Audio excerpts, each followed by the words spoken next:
You're listening to the Apple Insider Podcast. Welcome to this, the 110th episode of the Apple Insider Podcast. I'm your host, Victor Marks, and joining me today is Neil Hughes. Hey, Victor. How's it going? Fantastic. So we've got a big show today. We've got a lot of stuff to get through, and we're going to try and do it really quickly, right? Great. Here we go. So the first thing that I want to talk about is it's sort of two different related topics. First of all, it's the iPad and the vision for post-PC computing. And it's also sort of a comment about what's going on with Apple and Pro users, right? So I'm going to start there. We had listener email from a fellow named John, and I want to thank you for writing. And it says, I'm not sure if this is a matter of attention to quality, but Apple engineers are trying really hard to make quality software, and yet we're suffering from it. He says, what's going on with Apple and Pro users?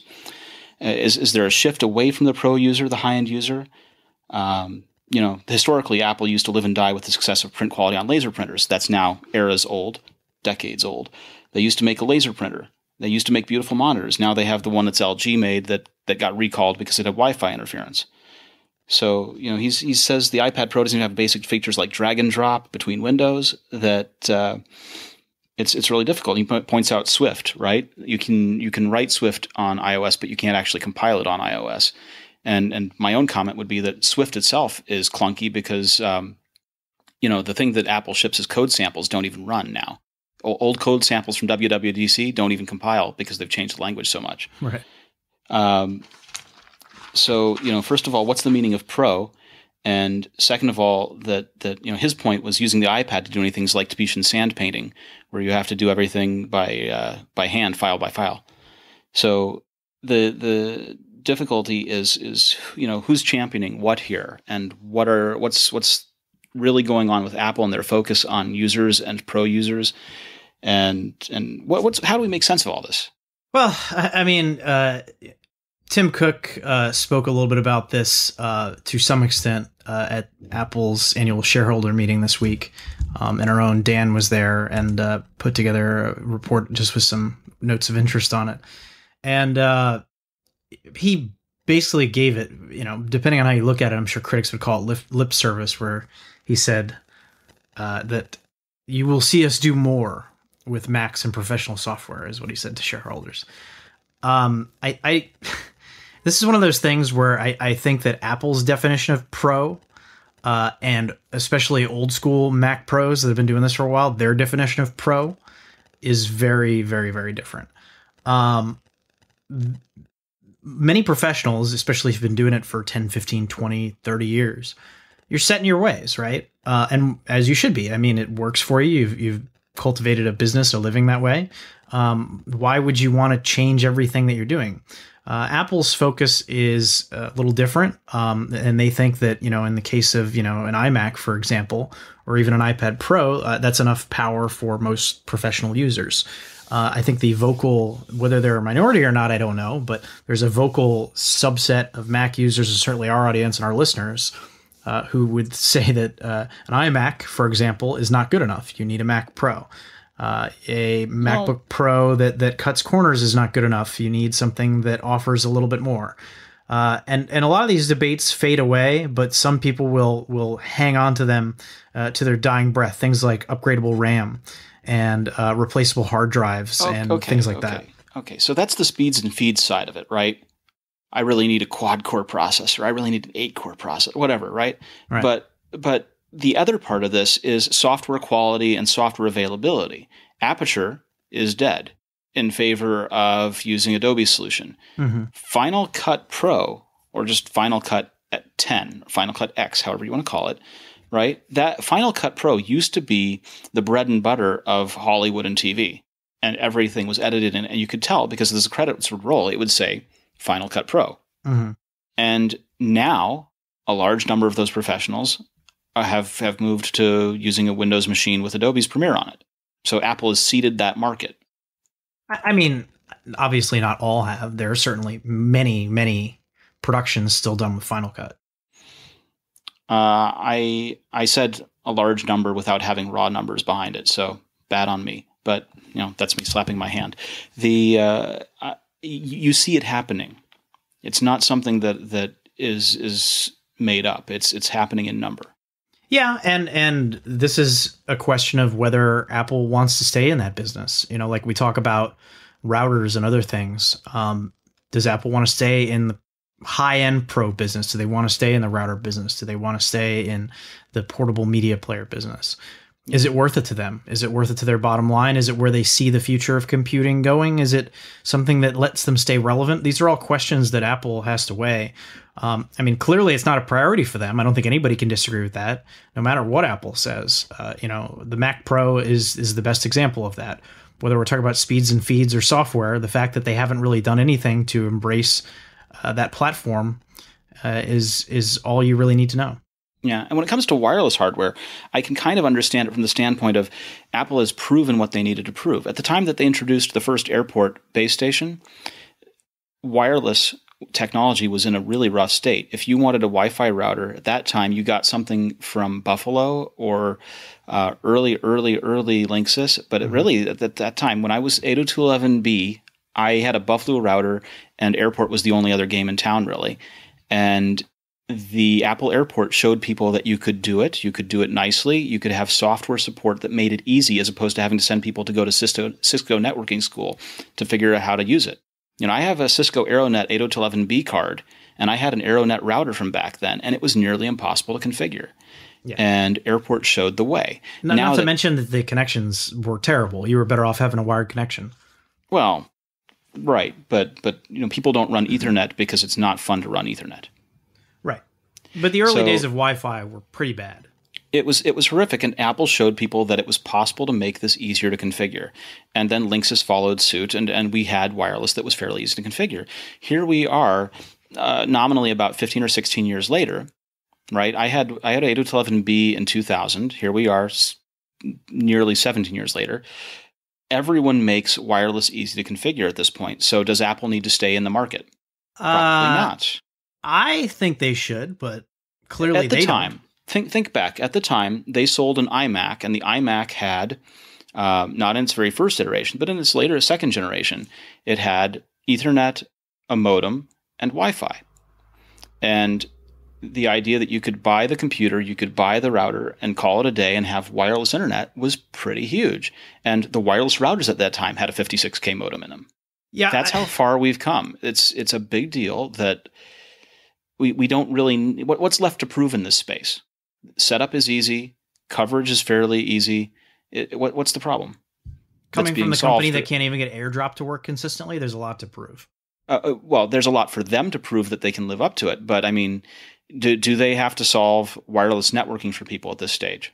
I think that if they were to tie things into their ecosystem with their routers, you make your routers Windows compatible as they've always done, but give more features to Mac users and iOS users and those sorts of things. I don't see why not. I mean, it's one of those things where there's a lot of untapped potential there. I think that they could go to if they were interested in it. But even then, even without doing that, they still deliver a quality product. Right. So one of the things that we wrote about was that the campaign showing that an iPad Pro is better than a computer. In many ways, it is. Yeah. Okay. So the campaign has things like, an iPad Pro doesn't get viruses. Mm-hmm. An iPad Pro is better than a computer in response to a tweet that says an iPad Pro is not even close to being a computer. An iPad Pro that has LTE support says you can get internet pretty much anywhere, right? Or you can have Microsoft Word on an iPad, which of course you can if you have the Office 365 subscription going on. And you can do printing. You don't have to have a computer connected to get a printer working. You can print wirelessly over AirPrint. So an iPad is suitable in a number of ways for that kind of thing, and Apple's running this ad campaign to show it. It's interesting because I was watching tweets this morning, and we know that Federico over at Mac Stories has been going iPad only for years. So he's always been the early leading on that one. But Neil Seibart, who runs Above Avalon, which is a newsletter, and he's an analyst, tweeted his frustrations with Mac OS. He said, I should start counting all the times that Mac OS crashes and simply go to iPad Pro. And his work is some word processing because obviously he's writing the newsletter, but at the same time he's also doing publishing through a blog. He's doing Excel spreadsheets and not insignificant stuff in those spreadsheets. And you're going to do that on an iPad, which is a little interesting because I've mostly seen people viewing spreadsheets on the iPad rather than tapping in the individual cells and things like that. It's always been kind of cumbersome for me to navigate a spreadsheet on an iPad. I think that the strength of the iPad is its weaknesses, and that's by design. It's essentially a single task device, maybe if you want to do two at once, but anything more than that, and it becomes kind of cumbersome. But in some ways, that's freeing. It is more enjoyable to use your iPad for many daily computing tasks, whether it's media consumption or even creation in some ways. Because you don't have all the distractions and all of the stuff that you ordinarily have on your computer, and you can't have it. It's designed that way. So by having a completely different operating system, a different interface, and this one task at a time type of thing, that is always going to turn away power users. But to some people, you can find freedom in constraint. You have to define the boundaries of the sandbox before you can play in it. And if you let it go free, then it can kill productivity. So in many ways, switching to an iPad for some people, depending on your computing style, your needs, your personality, your tendencies, going on an iPad, it could actually make you more productive. Yeah. Now, I've been using my MacBook Pro in a slightly different way for these past week. And I was telling you about this before we started recording. What I've been doing is I've been using full screen or split screen on almost every application. I've been using full screen and split screen on my email. I've been using full screen on my other email account. So I've got a Gmail window using a Fluid window to make it a browser kind of thing as full screen. I've got AirMail, which I'm using for Exchange servers, as full screen. I've got Fantastical, which we wrote a review about this week. I think Mike published that one. Mm-hmm. I've been using Fantastical as my calendar for ages, and I love it. I'm using that in full screen. I've got the IA Writer and Mark II as my editor for doing stories in full screen. I've got Keynote with 4 different presentations open it in full screen. Numbers, because I've got some charts going into those. And that was also where I did the Wi-Fi strength charts that I used for the Eero review that we did. Mm-hmm. So I've got all of these applications running in full screen, and I've just been using the 4-finger swipe on the trackpad gesture to switch between them. And it's been really nice. Do you find it cumbersome when you have, this reminds me of early days of Apple Watch almost, when you have a bunch of apps in whatever they call it, the glances view, and you have to scroll through like a million of them to get to it. Like, do you find that switching, trying to get from your first app to your last app is a tedious process? If I were using the 4-finger swipe to get there, it might be. But since I use Command Tab to application switch frequently, mm-hmm. It's the same experience as always having had to Command Tab. Do you find it cumbersome holding down Command and pressing Tab 3 times? Not really. Sometimes when I use full screen mode, I rarely do it on my Mac. It's just not the way I like to do it. But I find myself wishing that I could still access the dock while in full screen mode. I agree. That would be helpful just because. So one of the things that I end up doing a lot is dragging files into applications, mm-hmm, whether it's uploading an image or launching something or whatever, mm-hmm. right? There are reasons to drag and drop a file onto a target to drop it, right? And so if I have a folder in the dock that I can click and have it fan up and then grab the image from that folder, mm-hmm. and then drop it on the application, I wouldn't have to switch back to a desktop that has the Finder application on it. Yeah, I think the most telling thing about this, at least in terms of Apple's vision, is when you go into an Apple store now and they have those promo videos they show, and they'll show off, like a 12-inch MacBook or whatever. It's always being used with the apps in full screen and switch between them with the 4-finger gesture as though you're on an iPad.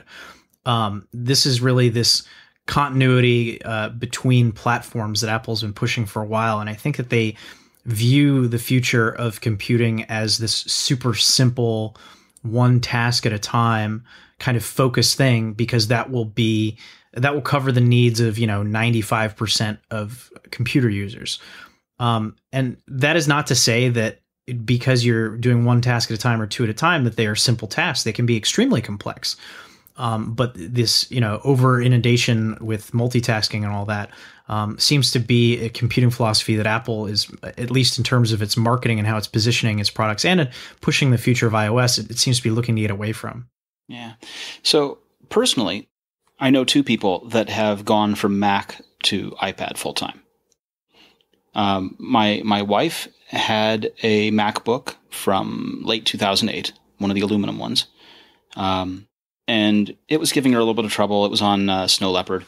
And so I gave her an iPad mini with a bridge keyboard to use. And she's been using that for months now, happily.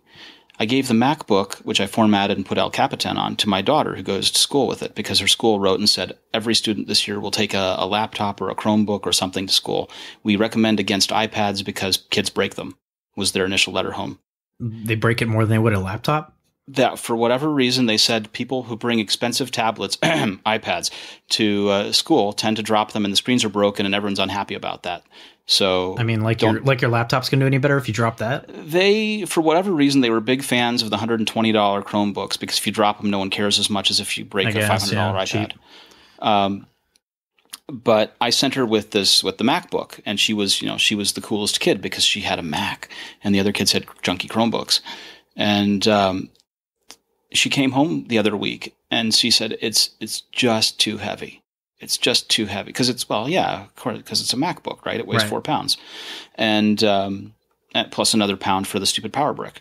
So she was upset about it, and she said, "Dad, can I take my iPad to school?" Well, can you do everything you need to do at school on it? Yeah, I think so. So, she no longer has to carry the charger because it's got much longer battery life. Mm-hmm. She uses the Google Docs apps that they use for the Chromebook kids in school anyway on her iPad. So she's got slides, docs, and sheets on there, and it's working for her. And, she came home and she's loving it. No problem. She's got a 64 gig iPad mini too that's in there doing the job. So she doesn't even open the MacBook any longer. I think that the iPad is the perfect computer for many people. I realize that a lot of pro users or whatever, or traditionalists on the Mac will cry blasphemy to that, but I think it's absolutely true. And I think that your wife and your daughter are two great prime use cases there. Somebody who needs a computer that's going to last all day, that's super light, that's versatile, that can be whatever you need when you want, that has more apps than any other platform available. That's an iPad. I wonder why we don't have iBooks Author for iPad yet. Why don't we have Xcode for iPad? Well, we totally should have Xcode for iPad, especially since we were talking about compiling Swift code on the iPad. Yeah, I don't think that Apple should turn iOS into macOS. I know a lot of people want that. But I think they should take the training wheels off a lot of the apps. Some of the apps feel like they're close or not, but they're not quite there. Some of the apps aren't even available, like Xcode or Final Cut or whatever. Let's do it. Let's go all in. Let's get Xcode on the iPad. Let's get Final Cut.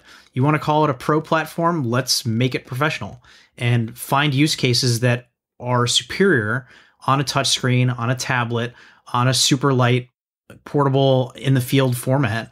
I can see many use cases where professional users, developers, filmmakers, whatever, would prefer an iPad over a Mac.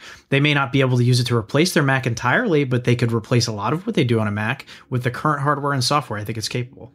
I'm going to take what you said and go one step further. All of those apps that you named, bring them to iOS, like you said, and add the sharing that we got in the latest edition of iWork. Absolutely. The sharing that we have across notes, the sharing that we have across pages, and all of those things. Put that into Xcode for iOS. Put that into iBooks Author for iOS. Put that into Final Cut for iOS. Make all of those projects that people can work on collaboratively. I think that would be huge. Mm-hmm. Start your work on one device, finish it on another. They kind of have that on iMovie a little bit.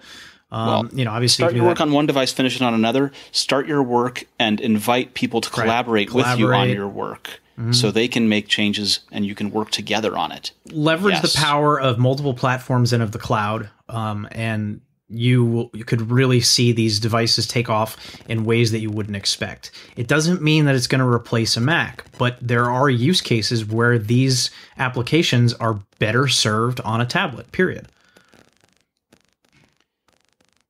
I don't know that it has to replace a Mac. I think it could. I don't think it has to. No, I think it complements. It's just about what's the best computer to use for the job you need to do. Yeah, I heard, and I think we've talked about this before. Phil Schiller said in an interview once that Apple's philosophy on their products is you start with the smallest screen they offer, an iPhone, and then you continually go up to a bigger screen for the task that you need at that moment. So ideally, they want you to be able to get everything done on your iPhone. If you need something a little bigger, then you go to an iPad. If you need something a little bigger, then you go to a MacBook. And then maybe if you need something a little bigger than that, you go to an iMac. And that's kind of how they are viewing this computing platform. And now if you start to throw in the Apple Watch, maybe you could do some very basic tasks on there before switching to your phone. Now you have these, 5-6 different screen sizes that you can go through as needed. And I think for most people, they could stop at the iPad and be done. Yeah, I got to say something about the Apple Watch, though. So Target, for example, just updated their app for iOS. And in their latest update, they actually removed support for the Apple Watch. Why? Because no one wants it. Because no one knows what third-party watch apps really do watch well. Well, that's a good question, because what do you need on your watch, right? I would venture that most people don't really care about third-party watch apps. I would say that most watch wearers, and I'm going out on a limb here, I'm prepared to get listener email telling me I'm wrong, are using notifications, are using the Apple Pay, obviously, are using things that Apple provides out of the box. That Target building an Apple Watch app was because they could, and they thought it'd be something big, and it turned out not to be. Maybe. I mean, I could see some retail applications for it for some users, store card kind of stuff. Have it easily scannable, assuming that there's scanners in the store work with it. Don't have to pull out your phone, that sort of stuff. I don't know how big of a market there is for it, but I don't think that that's necessarily a condemnation of the Apple Watch as much as it is what do you really need to have on your wrist. Just because people make apps for platform doesn't mean that we need them. There's a lot. It doesn't mean that they've made the right app, for example. Right. True. That's true. But also, in a sense, it is a small condemnation of Apple because they made this thing and then opened it up to developers, and presumably, Well, I mean, I know there are games for Apple Watch and people play games on their watch. I don't really understand. Pokemon Go made it there, right? And that's one that makes some sense to me. Yeah, because of the nature of the game and walking around and not wanting to stare at your phone while you walk around and getting those kind of subtle notifications. It makes a lot of sense to me in that way. And you kind of have to deal with it on a case-by-case basis. Obviously, the killer apps for your Apple Watch, most of them are built in, which is the way it should be. But it's basically notifications, which you can get for all apps on iOS. It is fitness apps, which there's one built in, and there's a number of other options that you can download. And then other than that, I would say Apple Pay is your killer app, being able to pay for stuff on your wrist. Beyond that, your mileage may vary. I really have been enjoying, I've talked about the Carrots Watch app for weather. The notifications that it has, the custom complications and stuff. I think that's a huge success. I think they knocked it out of the park. And that's not a category where I would have thought that I needed to replace Apple's weather app, but I haven't looked back since I did. All right. So let's talk about iPhone. There's a rumor here that says that we're going to get, there's a competing rumor, right? One, there's been some noise about getting USB-C on iOS devices. And the Twitter sphere has been a buzz with that. The news has talked about it a little bit. We wrote a story saying that Ming-Chi Kuo says that we're not going to get USB-C on. What he said we're going to get expected to use Type-C power delivery technology in this year's iPhones, but in a Lightning connector. I'll lay the story out for you. Here's what happened. Help me out. Earlier this week, the Wall Street Journal, which has a history of being pretty good on Apple rumors, published a story that I won't name any names. And this is not to pick on the Wall Street Journal. I mean, hey, we all mess stuff up sometimes, right? But we at Apple Insider took this with a grain of salt from the start. If you look at our headline, it says questionable rumor is the first two words of the headline, because that's what this is. I just don't buy it. Alternative fact. I don't know about that, but basically what happened was the Wall Street Journal ran a story in which they very poorly worded way, suggested that Apple would replace the Lightning port on the iPhone with USB-C. The way it was worded, which should have been done more clear, you could potentially interpret as them saying that they were going to get rid of not the Lightning port, but the full-size USB connector on the other side of the cable to plug it into the wall. That makes sense to me. However, yes, they said that Apple was going to get rid of the Lightning cable, is what they said, which made it sound like they're going to get rid of the Lightning port. What the Wall Street Journal meant in their report, I don't really know. Taken at face value, it sounds like they were going to get rid of the Lightning port, and that's why we presented it as a questionable rumor. There were some other websites that kind of ran with it, and there were some people that were excited because they're all in on USB-C and stuff. But I'll be honest with you, folks, it's not happening. Well, so there are a couple of good reasons. First of all, when you tell someone, when you tell a regular consumer, by the way, they're going to change the port again, they're like, holy crap, I have all these cables, and they just did it 5 years ago. Why are we doing it again? They're ready to kill somebody when you tell them. Yeah. And the second part of it is that Apple collects a license fee called MFI, or Made for iPod or Made for iPhone, from every one of those ports sold. And so they're not going to be that quick to give up those licenses, right? No. And the most telling thing to me, beyond the licensing, because I think at the end of the day, Apple would walk away from the licensing if they felt it was best for the consumer. Okay. I think that really what it comes down to is Apple has doubled down on Lightning in the last couple of years. It used to just be that you would get Lightning on your iPhone, your iPad, or your iPod, and that was it. But now you got a pencil. Now you have a pencil. Now you have a Siri remote. Now you have the Beats X headphones. You have the Beats Solo 3 headphones. You have the the Beats Pill is recharged through Lightning. You have the Magic Keyboard and Magic Mouse recharged through Lightning. It has become Apple's default accessory port for devices that tie into its ecosystem, for smaller devices, for recharging. Right. And Apple is not going to keep releasing a bunch of Beats headphones and other accessories that connect through Lightning and then ditch the Lightning connector. That would be absolutely insane. And by the way, if you wanted to put a USB-C port on a device, you'd put it on an iPad first before an iPhone, because iPad, you're trying to position as more of a traditional computing device. That way you could connect more accessories to it. So it doesn't make any sense to put it on the iPhone first. I think the Wall Street Journal blew it on this one, and that's why we called it as such. And so kind of backing that up, a report came out as we record this on Thursday from everybody's favorite analyst, Ming-Chi Kuo with KGI Securities, saying that Apple is going to use quick charge capabilities from the USB Type-C specification. However, the phone itself is still going to ship with a Lightning port, which it goes in line, like I said earlier, with what I would expect. I think that this year's phone will ship with a Lightning port and probably a new power brick with USB-C on it and a USB-C to Lightning cable. Yeah. Now, the fun reason for doing all this USB-C stuff, the reason why it makes sense from a nerd standpoint, is that when you have one cable with the two ends being exactly the same, and you can flip them over because they're symmetric, then you no longer have to even think that hard, right? The cable plugs into the laptop, the cable plugs into the phone, all job done. Right. So it's appealing from that one standpoint, but it's broken in terms of all of the peripherals that already use Lightning, like you named. And one of the things that I didn't even consider until I reviewed the latest MacBook Pro was I have had just about every MagSafe cable I've ever owned fray completely, just like completely disintegrate. And if I ever want to replace a MagSafe adapter, it's going to cost me $80. Yes. If I have a new MacBook Pro, while I don't have MagSafe, which is I consider a bad thing, switching to the USB-C connector means that I can use any certified cable and they're much cheaper. And as long as I have my power brick, I'm good to go. So if my cable frays or gets lost or whatever, it's much cheaper to fix and replace without having to go and buy an entirely new MagSafe connector. So in that respect, that's actually much more consumer friendly. Yes. And you can use any of the third-party solutions for a MagSafe-like experience. And if that cable, like you say, fails on you, you go back to a regular cable without a whole lot of frustration. Yep, exactly. And you can plug it into any port on the device. So there are reasons to do it. And that's a great example of, Apple's patents and licensing and whatever, where they see a situation, they're not afraid to walk away from it for something that is ultimately better for the consumer. If there was a compelling reason for Apple to ditch Lightning, I think that they would probably do it, just because I think they want to get rid of ports entirely, for starters.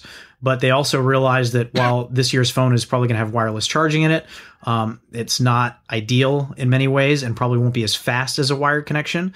And so that's why you're going to get the best of both worlds, and you get a new faster charge capability with the iPhone 8 and the iPhone 7S and 7S Plus via a Lightning cable that's going to come in the box. Right. And it will probably also necessitate coming with a proper adapter that supplied enough wattage for that quick charge capability. Right. And hopefully we don't have another Note 7 on our hands. Right. Well, I don't think that's the case. I mean, so in the USB 3 spec and the USB-C spec, there's a thing called PD, or power delivery, where it specifies being able to supply up to a ridiculous number of watts for the ability to charge laptops and things like that. But you can also use it to charge the phone faster.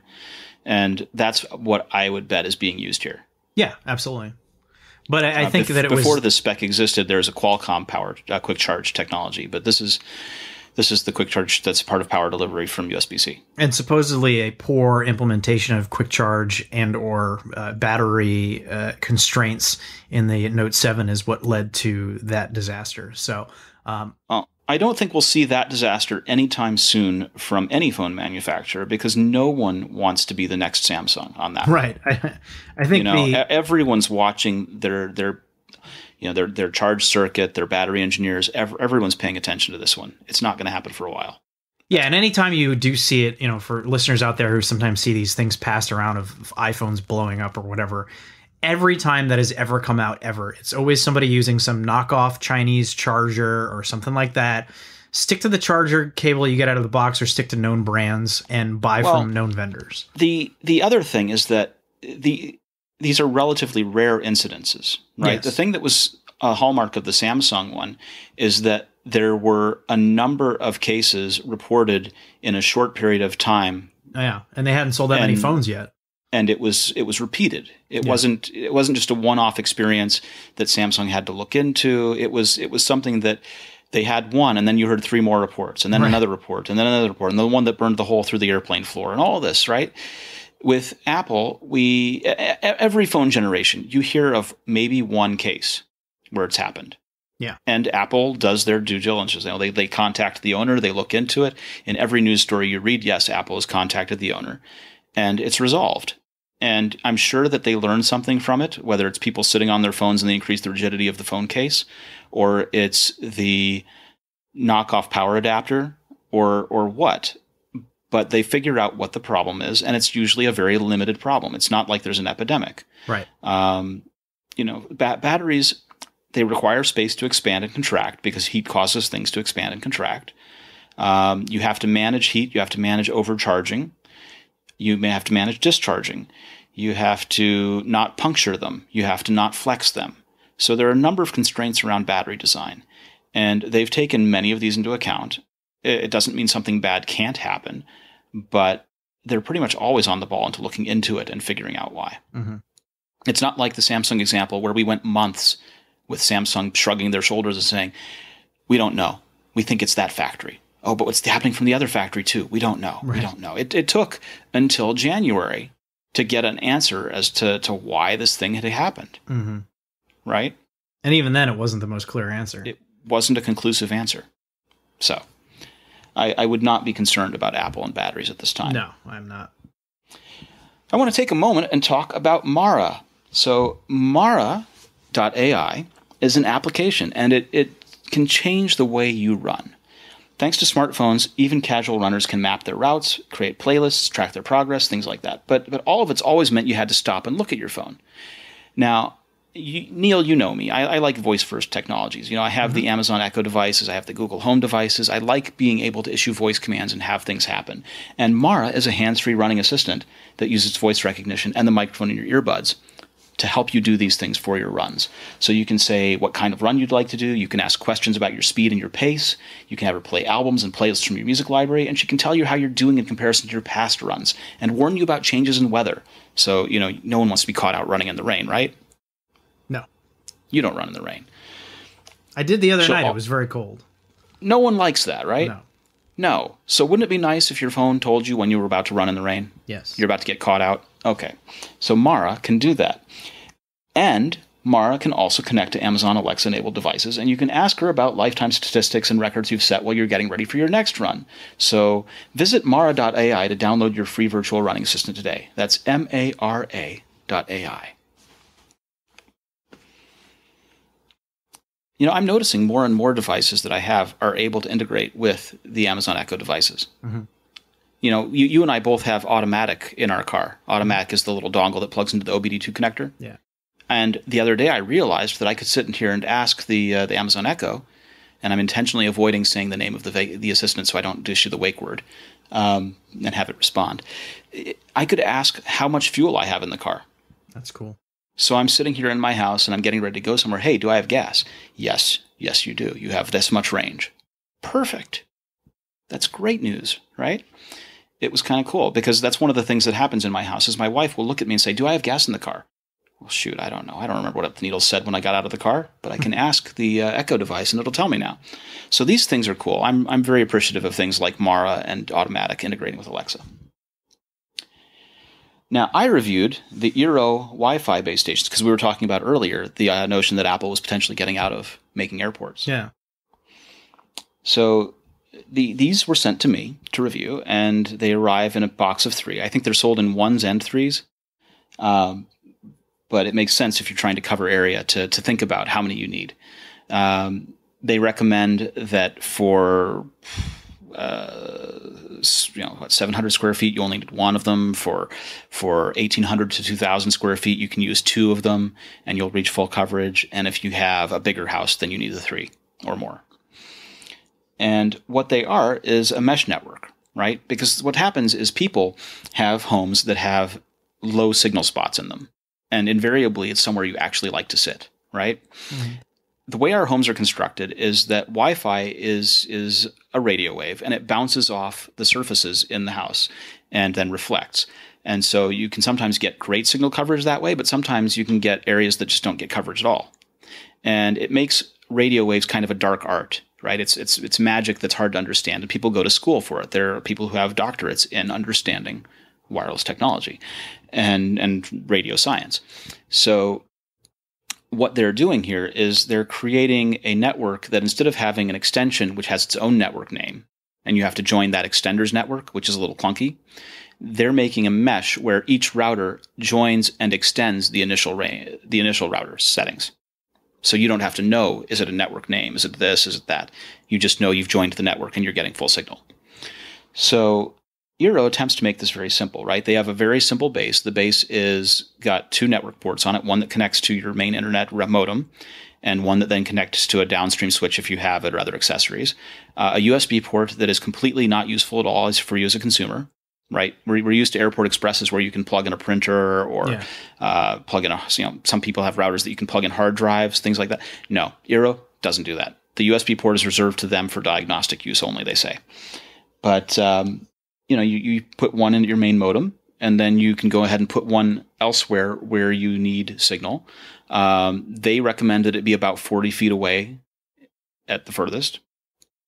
I was experimenting with this, and I had one in the bottom floor in one corner of the house, and I had one in the upstairs on the second story in the opposite corner of the house, so that I could cover the furthest area from the router.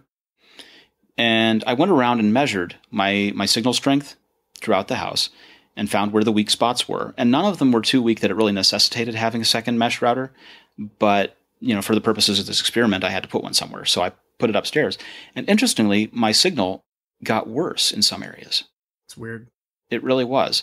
It got better in a few places, but it got worse in others.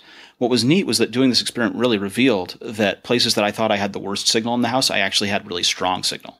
So it was cool that I did this, but the truth is, using the single Eero base for me in this 1,800 square foot place would have worked better than adding the second one in some ways. Yeah, it is interesting. It is. What I will say is that Eero's app is pretty cool. If you liked the Apple Airport Utility app, Eero's is better, and it's not easy to put Apple to shame. Right. They did a good job on this application. It's very smooth. It's very easy to use. It's very easy to reserve addresses. It's very easy to set up static IPs. It's very easy to do port forwarding. It's really well thought out. They did a good job on the app. Yeah, I feel like that's kind of the key to taking the place of an airport router, is that ease of use. Signal design, whatever aside, anybody who's ever had to do the admin login on a Linksys WRT router or some piece of crap D-Link or something knows exactly what a nightmare it is to manage those things, to navigate them. I mean, God, now every cable company forces you to have a built-in Wi-Fi modem router into the modem.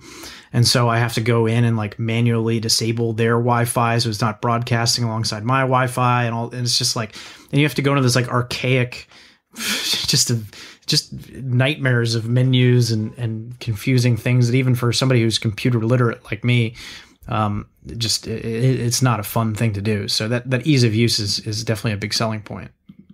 Yeah. And it's the ease of use is great, but there were problems with the network, and not for me necessarily because I didn't have so much trying to go on with it, but for other people that I've talked to about it, when you connect a switch to it, for example, because you do have wired devices, and it's true, right? If I talk about the wired devices we have here, if you have a Lutron setup for HomeKit, you have to have a wired bridge, so you have to wire that somewhere, right? Right. And so then if you have that device and a couple of other bridges for HomeKit stuff, well, then you need to have a switch plugged into the router so that you can connect all of them. So you're going to end up with a situation where many people who are doing HomeKit are going to have wired devices. The Philips Hue bridge, you have to plug it in with a wire. Right. There were a number of people that I talked to that said that when they had switches like that, or when they tried to have reserved addresses, that it all fell apart for them. That it simply was not working nearly as well. What if I guess you could, if you had an old router laying around, you could disable the wireless function of it and use that to give yourself more wired ports. Would that break it? Well, getting to a little more esoteric stuff, right? You can do that. Then you put Eero into bridge mode and let the router handle the assigning of IP addresses. But there were people who had trouble with that too. Now, but how does that work with multiple Eeros? Like, do you let one of the Eeros assign IP addresses, and then what if a device connects to it? Like, that you can do that way, but in your scenario where you're saying you've got an old router and you turn the wireless off on it and let it handle the wired, you're best if you have that assign the IP addresses and let the Eeros act in let bridge. that do the DHCP, and then yeah. But there were people that had trouble with it doing that too. So I would say, and that's why I gave this kind of a 3.5 star review from me, because it functioned, and it functioned reasonably well with some caveats from me, but we're aware of other problems people are having with it. So it's not a 4-star review. It's not a 5-star review. It's something that did function, but there's definitely room for improvement. So if you're this new breed of computing person that we talked about, who is perfectly happy with an iPad, perfectly happy with a MacBook Pro with USB-C ports on it, perfectly happy with your iPhone, no need to go wired on anything. Who deals with that crap? I just want it to be as simple as possible, which again, I think is a majority of computer users out there.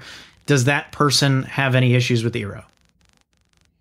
The only issue that they may have with it is that some people have noticed that network speeds for file transfers on the LAN are slower with an Eero than they are with some of the others out there. Got it. So if you have a network attached storage device, you may find an issue. But if you're talking about internet speeds, no.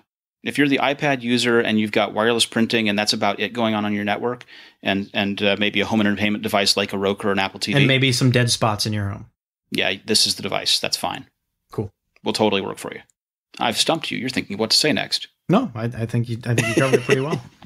All right. We're going to be covering some more of these. If you have a favored one that you like and are listening out there, we're going to do the Linksys Velop next. We've got a Synology piece that's not a mesh router, but if you want us to cover the network or Netgear Orbeez or some of these others like Plume or Luma or any of these others out there, please go ahead and send us an email and tell us which one you'd like to hear more about, because that'll help us select what we decide to cover next. Great, yeah. So, Neil, you reviewed a HomeKit connected camera. I did. It's the D-Link Omna 180 camera. Interesting product. I was generally pretty happy with it. I think that... Wait. You scare me when you say it's an interesting product. It's not a good product. It's not. It's interesting. What's wrong here? I mean, I think it's fine. I don't personally... Another ringing endorsement from Neil Hughes, my friends. Well, it's one of these things where, sometimes you get assigned a product by, my publisher or whatever to review, and this is not something that I personally have a use for. My wife didn't really want anything to do with it. In fact, she started, when she was around at night, putting a cup over it so that it couldn't record us. She knitted a tea cozy to stick over the top of it. Yeah, I mean, I think that, as I said in the headline on this review, I think it's a great pet, baby, or nanny cam. I don't have a baby or a nanny. I do have a cat, but she doesn't really leave bed much. She's 18 years old, so not really much of a need for a webcam myself. However, if you fall in one of those categories and you're looking for something you can set up that you don't need to be discreet, and you don't mind the lack of cloud storage, I don't think that this is a bad product to get. I think you'll be pretty happy with it. It's plug and play simple. The software works. The iOS and HomeKit integration is good. The feature I like the most is the screen is divided into a bunch of sections, essentially, and you can choose which ones you want to activate the motion detection capabilities of it. And then when you turn that on, you can get push notifications for it. You can have it record automatically a 20-second period before and after the motion was detected, so you can see what's going on. It is not a discrete camera, and it does not have cloud backup. So if somebody robs your house and they see it laying there and they pick it up and steal it, they're going to have all the footage and the SD card and everything else. So yeah, but this is not a terrible compromise either, right? I mean, no. The problem with these cameras that are cloud storage is that you have to pay for the cloud storage. Right. So you subscribe for so many dollars a month for the rest of your life to pay for cloud storage. And here, you just drop in a 64 gig SD card and Bob's your uncle. Mm-hmm. Right? You're very happily not paying for cloud storage, and you've got all the storage you want. So you just have to make sure your camera doesn't get stolen. Yeah, I think that there's a market for this product. I think that people that are security conscious would want something that offers cloud storage.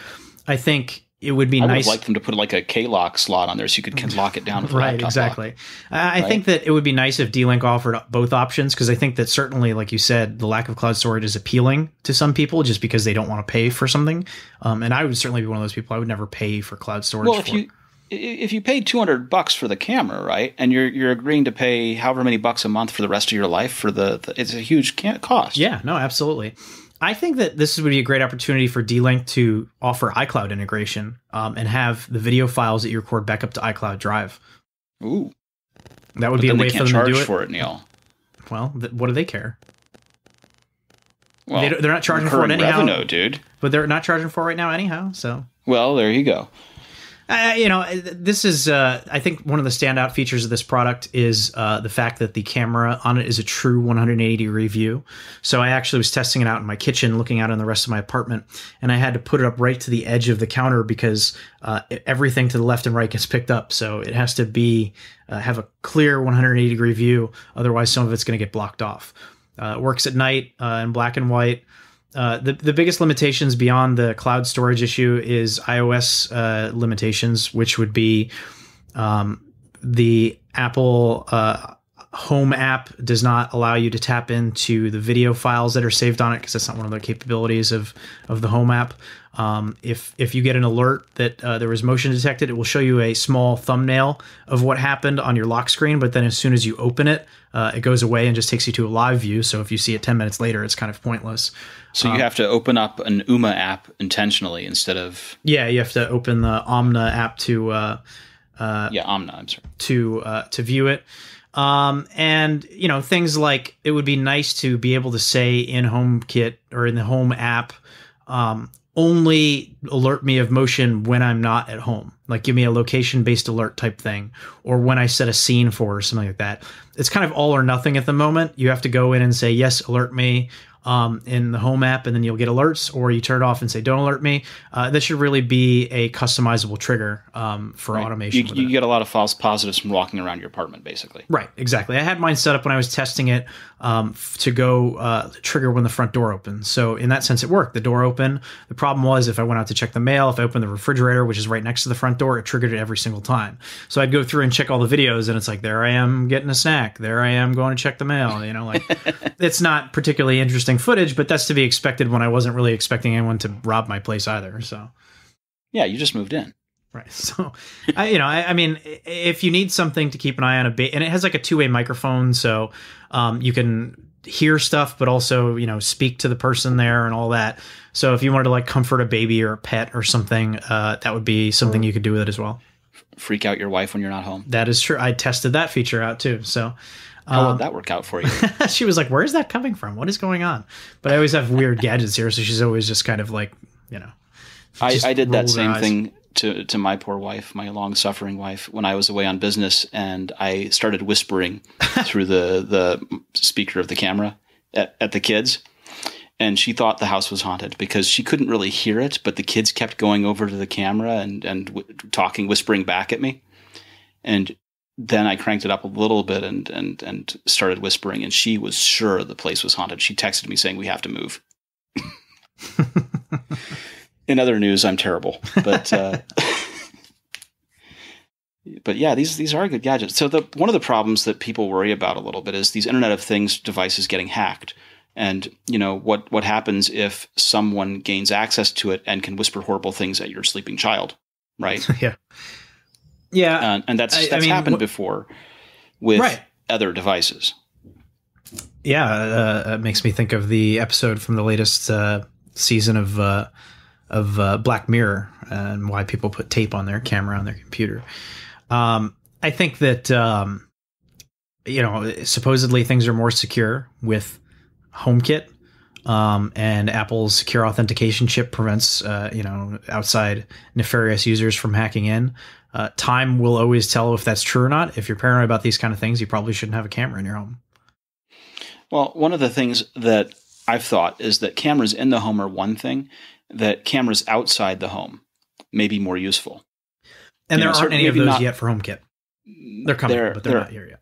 The outdoor cameras for HomeKit are coming. We saw some of the things that hinted at that at CES, but they're not here yet. Mm-hmm. But it seems to me that if you're worried about people coming and robbing you, seeing suspicious people outside your house is just as good as seeing suspicious people inside your house, at least for the notification something's up. And it also makes people inside the home, like our wives who put tea cozies on top of the cameras, feel more comfortable. Mm-hmm. That doesn't really personally bother me. I feel pretty secure with it, but you can never really vouch for any of these kind of platforms because anything is possible. And time will tell, how reliable or secure anything is. I think that if you're on the market for a HomeKit connected camera and you don't mind the limitations of this, and in some ways, I think the limitations are make it better. Some folks don't want to pay for cloud storage. So I think it's a good product if you know what you're getting and you're happy with that. But as a camera, the camera itself, the 180-degree view, night vision, microphone, speaker, all that kind of stuff, I think it's great. Plug and play HomeKit. I mean, I had the thing up and running in like 2 seconds. It's good. Cool. And what rating did you give this? I gave it 3.5 out of 5. All right. Why? Because I think that if you are a security conscious user, this is pretty useless to you. It looks obvious that you have a camera there. And so somebody if comes in and robs your house, all they got to do is just pick it up and unplug it and you're screwed. And now they've got all the footage of them robbing your house and you have nothing. Okay. Cool.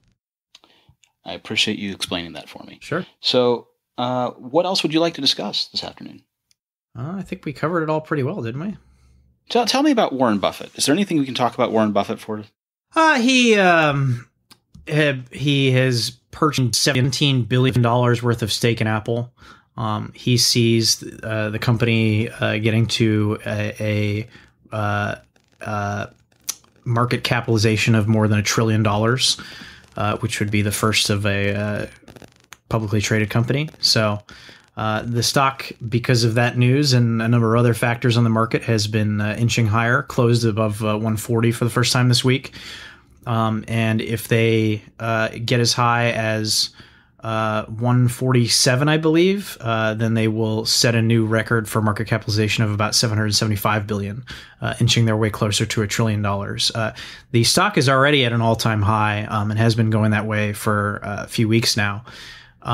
The reason that the stock is at an all-time high, but the market cap is not, is because of the share buyback and various the 7-to-1 split they did a few years ago kind of changes the value of the shares as it relates to the overall value of the company. But shares are trading right now at or near an all-time high, and they're getting near their all-time high for market capitalization. And a big reason for that is because investors on Wall Street really admire Warren Buffett. They think he knows what he's talking about. Fair enough. Thank you for summarizing that for us. You got it. So this has been the Apple Insider Podcast. Fantastic episode 110. Neil, where can people find you on the internet? You can read my musings at AppleInsider.com, and you can find me on Twitter at ThisIsNeil, Neil. I'm your host, Victor Marks. I'm at VMarks on Twitter. We'd like to thank again Mara for sponsoring today's episode. Mara is a hands-free virtual running assistant that uses cutting-edge voice recognition to help coach you to better runs. Play music, get updates on your location, pace, or the weather, and compare your current speed with past runs without ever stopping to look at your phone. Using your earbuds, Mara can hear your commands and put them into action. Download your new running partner for free at mara.ai today.